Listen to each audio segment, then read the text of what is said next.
Hello there, welcome to Plus Talk on Plus Life, where we're all about turning positive into a plus. The world just recognized World AIDS Day last week, and that means there's a new UN AIDS report, World AIDS Day report out. Joining me is Vinay Saldanha. He is the Director of UNAIDS US Liaison Office, Washington, D.C. I always have to look at my notes for that, Vinay, because it's a long title. Hello, Karl. Great to see you. And thanks for you and the whole team at Plus Life for always covering HIV issues and giving visibility to HIV every day and not just on World AIDS Day. Well, we appreciate that. Lots to get into. Before we get into the meat of the report, let's hear some of the numbers. Where are we at with people living with HIV? How many newly infected? And how accessing meds, all of that? Sure. So despite the many challenges in the world that we face today, with war, with humanitarian crises, with economic crises, the global HIV response is really a shining example of how progress can still be maintained even under the most challenging of circumstances. So at the end of 2022, UNAIDS estimates that we have 39 million people living globally with HIV, and we have a record number, almost 30 million out of those 39 million people who are aware of their HIV status and are on life-saving antiretroviral treatment. So this is huge progress that continues, but AIDS is not over. Last year, 2022, we still had 1.3 million new HIV infections, and 650,000 people lost their lives due to AIDS-related illnesses. So progress is still being made. Those numbers of new infections and AIDS-related deaths are the lowest numbers ever, but they're still not enough to say that the end of AIDS is within our grasp. So the theme this year was let communities lead. What does this report tell us? How is it going when it comes to community? Well, I mean, the principle of let communities lead is really at the foundation of the global HIV response. The JIPA principle that people living with HIV in communities need to be not just consulted, but need to be at the table and in leadership roles in everything that we do in HIV is a founding principle of how UNAIDS works, how the United Nations responds to the HIV pandemic, and how successful HIV responses look all around the world. The executive director of UNAIDS said, I'm quoting here, communities across the world have shown that they are ready, willing, and able to lead the way, but they need the barriers obstructing their work to be pulled down. What are those barriers, Vinay? There's a number of barriers. First of all, many of the communities that are disproportionately affected by HIV are so-called key populations that are disproportionately facing barriers to access life-saving services. So if you're a gay man or a member of the LGBTIQ community, or you're a person who uses drugs, or if you are a sex worker, very often you're criminalized for who you are or who you love.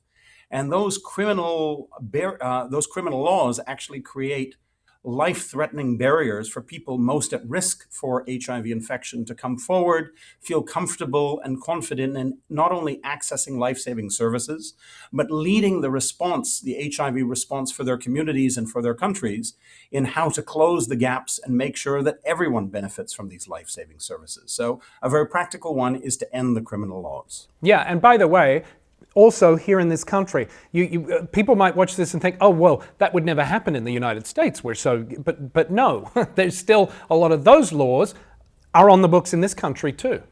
And as shocking as it might sound, at the end of 2023, we still have laws both here in the United States and around the world that criminalize even people living with HIV for so-called putting at risk their partner for HIV transmission. The report shows that investing in community-led HIV programs is delivering transformational benefits. Just give me a couple of examples of what those benefits are, what we're actually seeing, where when the funding is going into the community, and as you said, the people with HIV have a voice and a seat at the table.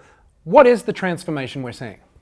Sure. Well, we're seeing really practical transformations that can be measured in the number of infections averted and the number of people with HIV who are staying alive because they're accessing life-saving antiretroviral treatment. And a perfect example of that is the life-saving program supported by the American government called PEPFAR. And PEPFAR is actually celebrating and commemorating its 20th anniversary this year. And it's really been the backbone of the global HIV response for the last 20 years. In 55 PEPFAR-supported countries around the world, you see that communities also get consistent amounts of funding, both from PEPFAR, from the Global Fund, and from UNAIDS, and from local governments. And as a result, these countries are actually furthest along in their HIV responses. They've got the highest rates of the so-called cascade, the 95, 95, 95 cascade. But they've also got really amazing, inspiring examples of how communities are in leadership roles, funded, equipped, and recognized for being uniquely well positioned to actually lead on the HIV response. That's not to say that there's not a role for government, that there's not a role for international partners. Of course there is. But we always have to put the views, the rights, and the voices of people living with HIV in affected communities at the forefront of the HIV response. That's the only way we're going to end AIDS. Well, and as someone living with HIV, I say amen to that. You know, I think a lot of people watching this, Vinay, might think, well, this all sounds a bit above my pay grade. This all sounds like, you know, he's mentioning government and PEPFAR and Africa.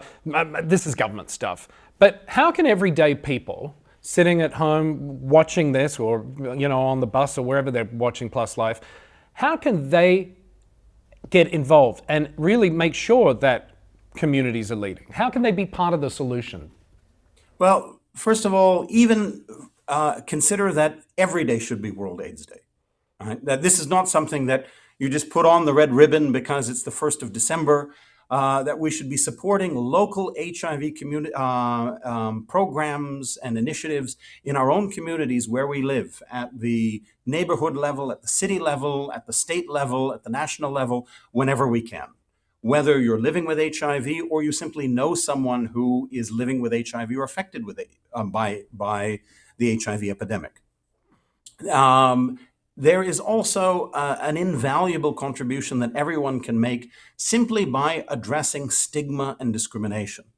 As a global HIV response, we can spend billions of dollars on HIV programs and mobilize hundreds of thousands of community healthcare workers and outreach workers and build amazing clinics and put together the best services. But if we're looking with a little skepticism or judgment about people that might be at risk for HIV or living with HIV and trying to judge them for who they are or who they love or how they were infected with HIV, then we're actually part of the problem rather than part of the solution.